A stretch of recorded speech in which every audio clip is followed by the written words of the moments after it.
without further ado, I'd like to introduce our speaker, Pierre Seguin.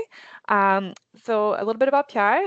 Since 2001, Pierre has been a Northern Development Advisor with the Regional Economic Development Branch of the Ontario Ministry of Northern Economic Development and Growth in Sudbury, Ontario. You have a long title, Pierre. He has provided guidance and support to services to Northern Ontario stakeholders, including communities, post-secondary institutions, not-for-profit groups, industry associations, research institutions, and private sector businesses in various sectors. And he also provides a lot of advice and support to our team here at the Regional Business Center in both English and French. So we're really thankful to have you, Pierre. Thank you again for all the exchange of information you've provided with us. And Pierre is also involved in the economic and community development through various programs such as the Northern Ontario Heritage Fund Corporation, also known as NOHFC, which focuses on creating jobs and strengthening the economy here in the North, which will be the focus of today's conversation. So welcome, Pierre. Thank you, Melissa. I'm going to share my window here as well. Back to the comment about the long title, I've got an even longer collection of business cards with different ministry names that have come and gone. When I first started, it was Ministry of Northern Development of Mines. Then we were joined with some other ones. Anyway, not relevant necessarily to the discussion today, but very much a government thing, I guess is what I'll say. I think you guys should be able to see my title slide here. Yes, it looks good. Yeah, so I work with just a quick clarification, I guess, if I can use that term. I work for the Ministry of Northern Economic Development and Growth, and not directly for the NOHFC. So I will give you my guidance and advice based on my, as Melissa read there, since 2001, my experience with the funding programs. And but I am not a binding agent for that organization. The NOHFC has a board of directors that makes the decisions, and so there, in my perspective, there's no conflict of interest there for me to share thoughts and feedback and guidance. So I'm going to get started here. And I apologize, I'm going to be doing some reading just to make sure I don't miss anything. So what we do as a ministry is we support, and you've heard it, part of my bio came from some of these slides here. So we support economic and community development in Northern Ontario through direct investments, loans, and partnerships. We connect Northern communities and businesses with economic development programs and services, the biggest of which I promote is the NOHFC cleared. We help Northern businesses participate in export markets. I myself have done some trade shows in South America. We have a whole unit dedicated for that. So if that's something of interest, we can take that offline. That's not part of today's focus or today's presentation. We also support construction of highways, winter roads in the far north. Clearly there's some requirements there, and that's not my area of expertise, but certainly it's something that we do as a ministry as a whole. So I'd like to start today, and hopefully this works for everybody. This is a previous questionnaire that I've done. So you guys will have to scan the QR code here. And I've got 4 questions, but I think the second one may not be relevant. It was used in a location, in a presentation that I did in Toronto. So I think most of the folks won't necessarily have to answer the second one, but let's see if we can get you guys to answer that. So no responses yet. Maybe I'll just kind of keep going here and ask the question before I get to that particular slide, and if anybody has an interest, and we can kind of go from there. The next question is, where are you located? And again, this was in at a much larger event where we were in Toronto, and I asked the question to make sure I could point people in the right direction. Then the next one, this one's a little bit more relevant. Do you currently have a business location in Northern Ontario?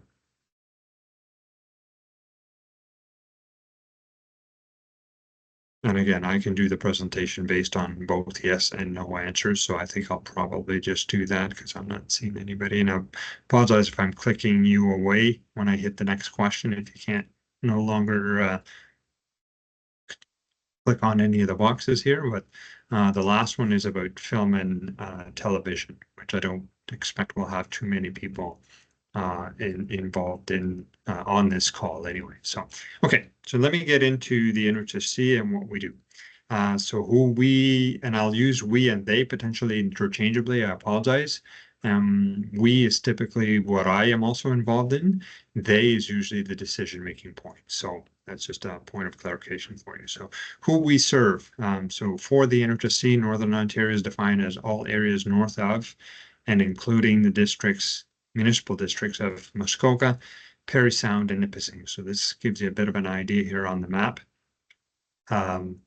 Where, where we cover. So it's a very large geographical area all the way from the Quebec border to the Manitoba border on the other side. So we provide, or NOHFC provides economic development funding toward approved projects in, the following territorial districts of Northern Ontario: Algoma, Cochrane, Kenora, Manitoulin, Nipissing, Parry Sound, and Muskoka, Rainy River, Sudbury, Thunder Bay, Timiskaming, and Muskoka as well. So there is a website here. NOHFC.ca is the easiest one to find. And then there's a button for programs. So anyway, that's an easy way to find some of the information that I'll be sharing with you.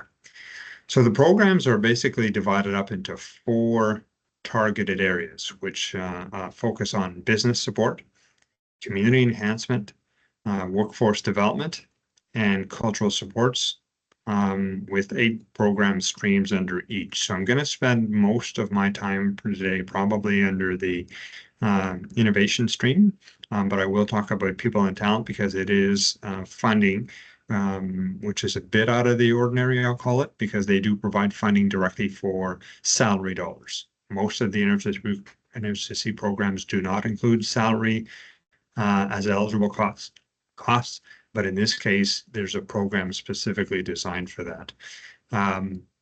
Community enhancement is usually for municipalities, not-for-profits, post-secondaries, those kinds of companies or organizations, I should say. So I won't spend tons of time there unless somebody has a specific question, let me know. And cultural support is community events and film and television. So you can see where, those questions I had before would have allowed me to focus more, which is what I'll do. These couple of program and streams here, and basically go from there. So the Invest North program is designed to boost economic growth in Northern Ontario by encouraging businesses to invest in what they term transformative, strategic, and complementary business development opportunities in Northern Ontario. So the program will support productivity, innovation, business competitiveness, revenue growth, export capacity development, and job creation and retention. And that last bullet point, job creation and retention, is something that you will see in pretty much all of their programs and program streams, in addition to generating economic benefits for Northern Ontario. Next program I'm going to talk to you about is the innovation program, which falls under the Invest North program. So this particular program stream supports, as it says here, R&D, research and development, and commercialization of new and innovative technologies. So who's eligible? Private sector businesses, either alone or in partnership with a public sector academic or research institution, are eligible to apply. What is eligible? If you're applying for a research and development project, you can do that separately, or you can also submit an application for demonstration and commercialization in addition to the research and development. So there's kind of 2 different components. In the past, they would split them out, but now it's combined into one. Very important is this next bullet point, that the NOHFC has actually used or determined a definition for what they consider innovative technology. And it's listed here, and I'll read it. The development or implementation of ideas to produce new or improved strategies, capabilities, products, services, or processes with a strong focus on ensuring to satisfy a market need or desire, I'm going to give you some of my input here. That last part is going to be probably one of the key pieces here, the strong focus on ensuring to satisfy a market need or desire. So if you're just improving your own efficiency within your own organization, that's not what they're looking at supporting. This is something that, you know, the market has identified as a need, and you're trying to meet that demand. The funding itself is in the form of what's called a conditional contribution, which means it's non-repayable. It's not a loan. It doesn't carry any interest. And depending on what type of project you're applying for, if you're doing just R&D, so the research and development components, you know, design, fabrication, those types of things, you can request up to 50% of what's considered eligible by the NOHFC to a maximum of 500,000. Again, non-repayable. So you meet the conditions of the agreement, and you're off and running, as it were. If you're doing applied research and development at the same time as or applying for demonstration and commercialization as a combined project, so instead of going through two separate applications and the decision-making process, you can apply for both at the same time. Then that jumps up to same 50% of eligible costs, but up to a maximum of 2 million. Because in a lot of cases, you're getting into facility expansions, more equipment to actually produce, you know, more than one or two of these particular units, I'll call them, or prototypes, you know, whatever it is that you're developing. So there's usually higher costs, which means that they're prepared to support at the higher level. If you're doing just only demonstration and commercialization, you've already done the research and development, you've got a product ready to go. Any costs incurred prior to an application to the NOHFC is not eligible. So that's why they've got this as you can apply just for the demonstration and commercialization. Still 50% and $2 million on that one as well. Next program stream I'm going to talk to you about is what's called the investment. And this may be more relevant to the audience today. So I apologize for taking this long to get here, but we do have some slides specifically on three funding streams under the investment. So one is called launch, which is starting a new business. One is grow, which you've got an existing business and you're looking to expand. And locate, I'm just going to briefly mention what it is, but probably won't get into much detail on this one. This is typically for companies who are not located in Northern Ontario, or Ontario for that matter in most cases, and looking to, you know, set up facilities in Northern Ontario. So let me look at launch and grow for you, and we'll go through some specific details. So who is eligible? Businesses starting up, businesses expanding existing operations, or businesses locating new business operations in or to Northern Ontario. So that obviously that last one here is the locate, but the eligible list beside it is applicable to all three of these program streams. So what's typically eligible? Capital construction, so the construction cost for a new building or an expansion to an existing building. Leasehold improvements. If you purchase a building and you've got to set it up for your own operation, those leasehold improvements are potentially eligible. New or used equipment, including capital leases, are potentially eligible. Land servicing costs, information and communications technology investments are potentially eligible. Marketing for new products and business initiatives are eligible, but that's limited to a percentage of the overall cost, which I'll get into on one of the following slides. And training costs incurred with third parties. That one is very specific to, this is not training your staff to work for you. This is training your staff on that new or used piece of equipment you just brought in, because if they don't know how to use it, you're not improving your capacity or your effectiveness to produce or produce more of these units. Funding levels. So launching a new business is, again, a conditional contribution, which is non-repayable. 50% of eligible project cost to a maximum of 200,000. And then if you're growing an existing business, so this is outside of the R&D we just talked about, right? That was a $500,000 level. This one is strictly starting up that business. If you're growing an existing business, then you've got three different potential options for funding. A conditional contribution, which is non-repayable, a loan, or in addition to a loan, or a combination of both. So the funding identified here is 20% of eligible costs can be in the form of a conditional contribution, so non-repayable, to a maximum of 400,000. So that's a $2 million business expansion project in order to maximize that 400,000. Now, if you're spending $1 million on eligible project costs, the funding can still be at 20%. You just won't reach the 400,000 limit. You'll reach, 200,000. So that's still better than not receiving any funding, but it is capped at the 400,000 is the key piece here. The second form that the funding can come in is 20% to, of eligible costs as non-repayable, 400,000, plus a term loan of an additional 30%, to a maximum of 600,000, which basically means that you could get in that situation, again, on a $2 million or more project, up to $1 million from the NOHFC, 400 non-repayable, 600 repayable. The third option is you could request 50% of eligible cost to a maximum of $1 million in a term loan. I'll be honest, we haven't seen that very often. I think the only time it came up was that I've seen, in my experience, is because it had tax implications for the applicant. So anyway, something to consider.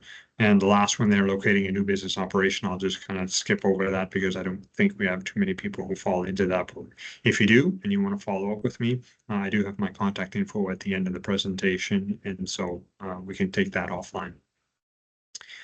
People and talent. So as I suggested earlier, most of the time there's not funding for operating, lease, any inventory, those types of things. But this particular program is actually designed to support you hiring somebody to come and work for you. So I'm going to read through and maybe add a couple of things here just real quick. The People in Town program is designed to attract, retain, and develop Northern Ontario's workforce by targeting new entrants into the workforce, those transitioning to a new career, the unemployed or underemployed. This includes the hiring of apprentices under a registered apprenticeship program. Used to be you had to be a recent graduate, and this had to be your first full-time employment in your field of study. That has now been obviously replaced with, those who are new to the workforce, transitioning to a new career, unemployed or underemployed, sorry. So very much, trying to support. Everybody knows that labor shortage is a massive issue for most industries. And so, government is trying to support companies who may be experiencing some of those issues.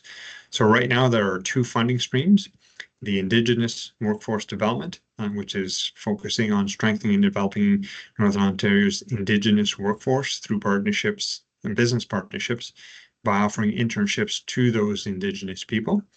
And there's also just what's called the workforce development, which supports internships and apprenticeship positions, regardless of the intern or the individual or the company applying. So I'm going to get into some eligibility and what types of businesses and what types of work positions are supported under this program. Who's eligible? Businesses, municipalities, Indigenous communities, not-for-profit organizations, which all must be located in Northern Ontario, that have been in operation for at least 1 year and have a minimum of one full-time employee. That's the eligibility requirements for the applicant. Now, what is eligible? Very easy, very straightforward. Salaries and wages, and employer portion of the mandatory employment-related costs for a limited term internship position of 52 weeks, and it has to be at least 35 hours per week. So this is a full-time permanent position they're looking to support. And my next slide will tell you exactly how much they will offer for those for the funding support levels. The other thing with the 52 weeks, I just want to highlight that 52-week period can occur over a 56 week time frame, so you are allowed to let them have holidays as long as they complete 52 weeks of work within that 56 week time frame. So let's get into the funding amounts here, which is probably of interest to most of you. Workforce development streams. If it is a municipality, Indigenous community, or not-for-profit that's applying, they can request up to 90% of the intern's salary to a maximum of $35,000. And all of the funding is on a reimbursement basis, so you incur it up front, and then at specific intervals throughout the project, the NOHFC will reimburse. So that's a bit of a cash flow management point there. You need to be able to pay them, and then wait for the reimbursement from, if approved, from the NOHFC program itself. Businesses, on the other hand, so if you're for profit, 50% is the maximum funding that you can request, but the maximum remains the same at $35,000.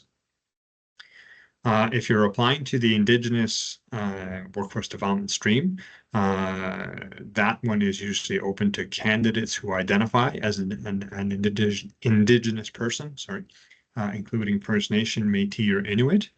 The first component here is the same, 90% of the Indigenous intern's salary to a maximum of $35,000. But for businesses, theirs goes up from 50% to $75,000, and the maximum goes from $35,000 to $52,000. So a bit of a higher, recognizing some of the value and rapid growth in that potential workforce. So those are the two main, launch, grow, locate, and the people and talent. I do have some slides here on community enhancement, so I will go through that because we may have some folks who fall into that category, and then I might kind of, shorten it up and not do my last few slides after that. So, community enhancement program. This is designed to help build strong and resilient northern communities through infrastructure investments to upgrade or repair existing assets to improve community quality of life, economic development infrastructure, and strategic economic development initiatives. So it's broken out into basically two main areas, or two funding streams: rural enhancement, which is focused on communities, not-for-profit organizations, and local services board having or serving a population of less than 30,000 residents. If you're larger than that, then you fall under the community enhancement program. So a couple of different options there, and I'm going to tell you on the next slide what those next few slides, what those funding levels are. First of all, what's eligible? So incremental improvements, repairs, and or renovations to improve or extend the useful life of capital assets, including social and rec facilities, municipal assets, community halls that contribute to a healthy and vibrant community. So again, it's in the form of what they call a conditional contribution, so non-repayable. And typically for communities under 1,500 and Indigenous communities, the funding that you can request is up to 90% to a maximum of $200,000. If it's communities that are larger, so 1,500 and up, the funding level goes down, but the maximum goes up. So 75% funding level to a maximum of $500,000. That is because typically projects are larger in a larger community. So the funding level goes down, but the total funding goes up because your project cost is likely going to be higher in a larger area. And then the last one, enhance your community, is for anybody larger than that last point of 1,500 and higher. You can go into this one, and the funding down here is the key piece. Still a conditional contribution, so non-repayable, and would generally not exceed 50% of the eligible costs, or $2 million. So again, you're talking there a $4 million project. So I mean, we're talking much larger projects than something you'd see in a community of less than 1,500 people. So think that's pretty much it because my next slides are going to start jumping into community events and film and television. So I will just kind of skip those and go right to my contact information here. And I will share this with Melissa and Rafi, so it will be available. You can take a picture if you want as well, but this will be available. So I am actually located here in Sudbury. We have over 25, we as a ministry have over 25 offices across Northern Ontario. That's why part of the questions I had earlier asked where you were. But basically, if you're looking at working with somebody in Sudbury, doesn't necessarily have to be me. I've got 5 other colleagues who are based out of Sudbury. We have an office on Manitoulin. We have an office in Parry Sound. We have offices in North Bay and area teams in the Sioux, Thunder Bay, Timmins, and Kenora. So we cover that geography I showed you on one of those original slides with the map. We have people located across Northern Ontario. So I think I'm going to leave it at that. I can leave this on screen.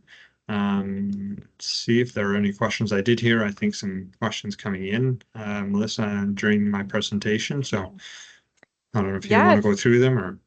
Yeah, so everybody, please type your questions in the chat, whether it's regarding eligibility or anything about the programs. I do Yeah, have one question, application but it's process. I didn't get into a lot of those. I wanted to give you more an idea of what is and is not eligible and you know the funding levels was kind of the high level.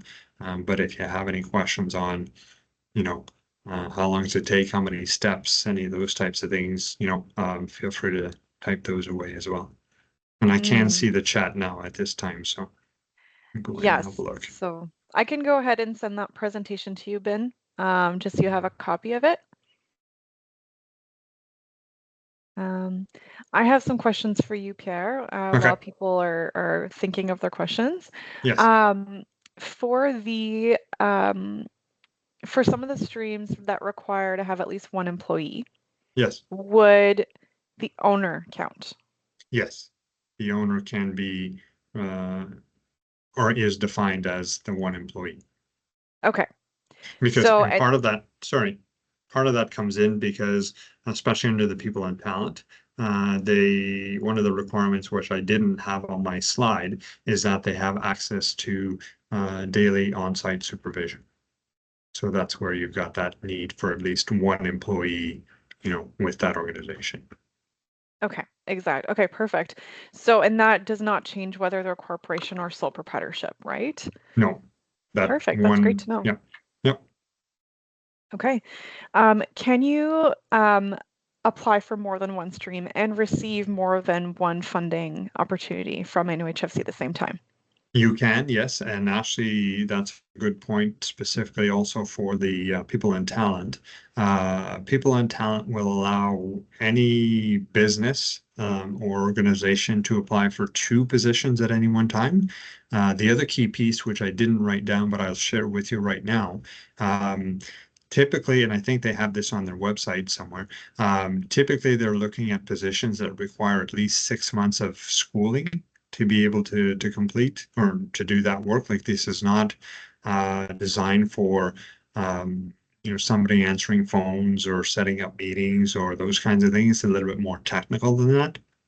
A lot of the ones that I've seen recently have been, you know, they'll go all the way through, as it said, with apprenticeships on, you know, engineering and design. Could be marketing, could be management, could be, you know, those types of things. But and I don't mean to demean it in any way, but this is not supporting, you know, somebody doing some filing for you or some, uh, uh, like I said, answering phones and setting up appointments, that kind of thing. So, so that's the people and talent. You can do 2 at any one time. But in terms of some of the other programs, I've never seen one do a launch and a grow at the same time, clearly.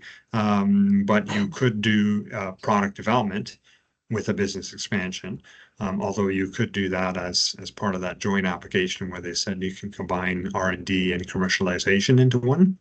But the answer to your question is yes, you could have multiple applications going forward at the same time. Most of the time it's people and talent at the same time as uh, the expansion is probably the most often, combination that I would have seen. And would the people and talent funding stream be the easiest to get from start to finish? In terms of the application process, it's definitely the simplest and most streamlined is the word that I'll use.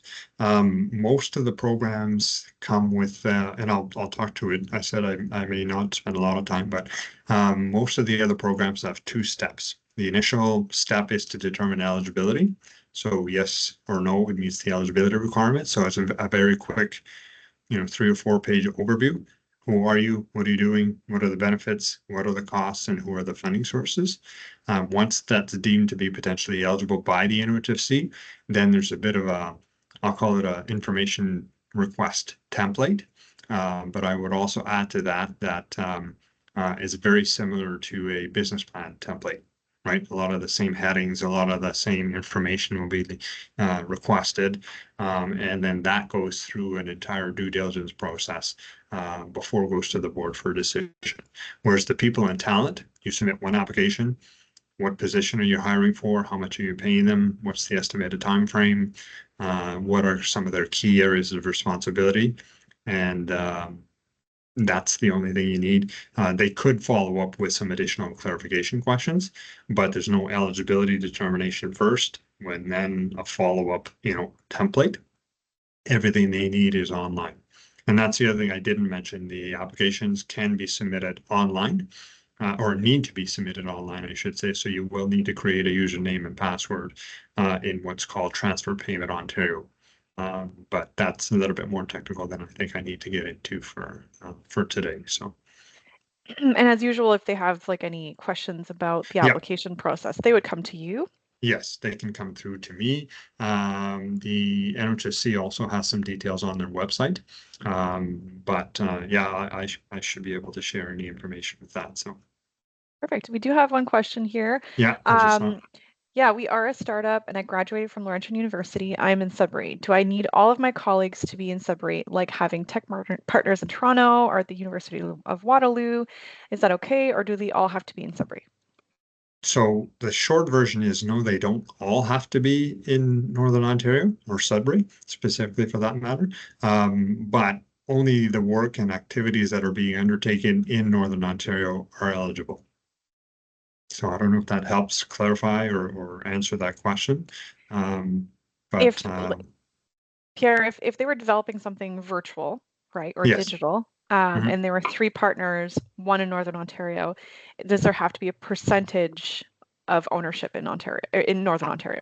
Yeah, I don't know that there's necessarily a percentage, but in that case, like if there's three partners and one's, in Sudbury and as it says here, one's at in Toronto and one's at the University of Waterloo, uh, they're going to be looking for a physical location in Northern Ontario where the work is happening and developing. And it's the same for people and talent. We have had situations where, somebody wants to hire, but they're going to be working out of Toronto, Ottawa, and, somewhere else. And those are not typically deemed eligible by the NHSC.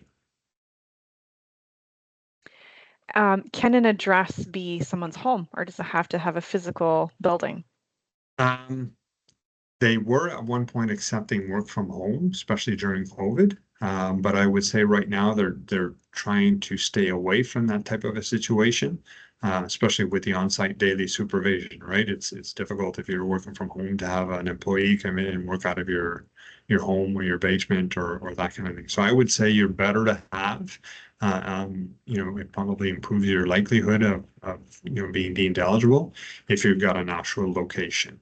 I know under one of the programs that I kind of skipped over, the locate program, it is very specific that you require a physical address even before you submit an application. I don't think that would be the case with most of the other programs, but because this one is trying to attract people from outside Northern Ontario and Ontario, that is one of the early requirements for sure.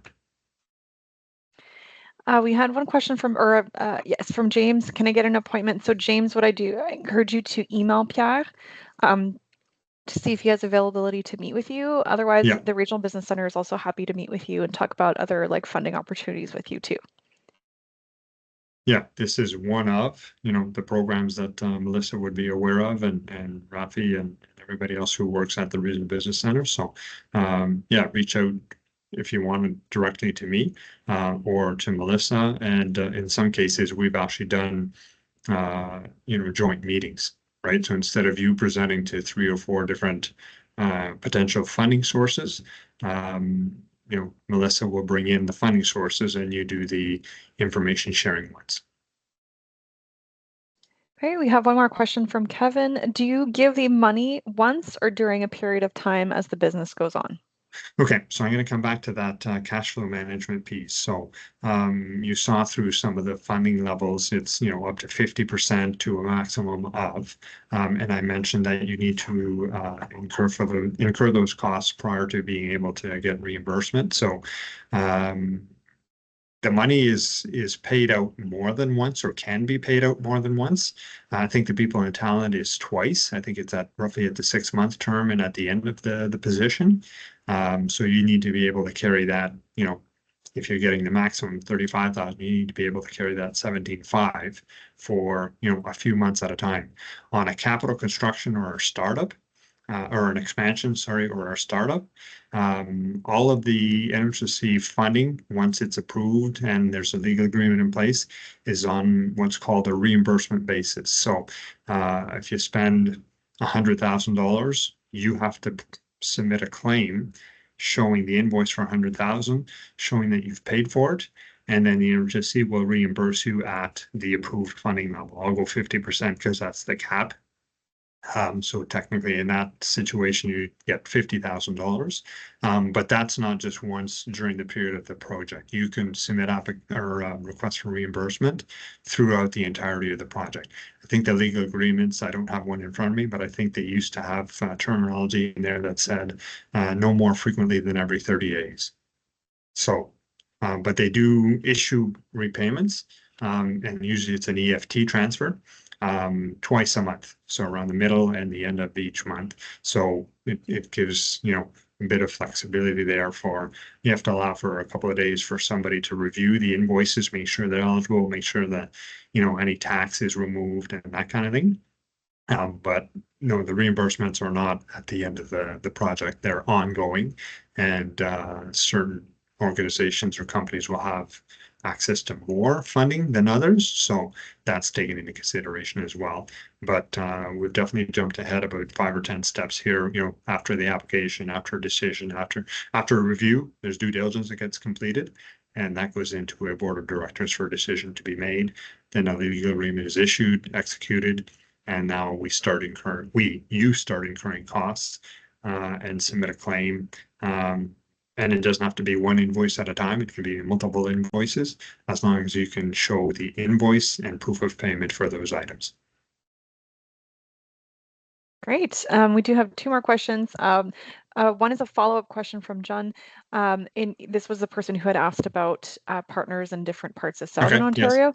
Ontario. They said, thank you. The key is the business needs to be worked on and work for North Ontario. Is this correct? Yes. Okay. The program is designed to generate economic benefits in and for, well, it doesn't have to be only for, but certainly in Northern Ontario.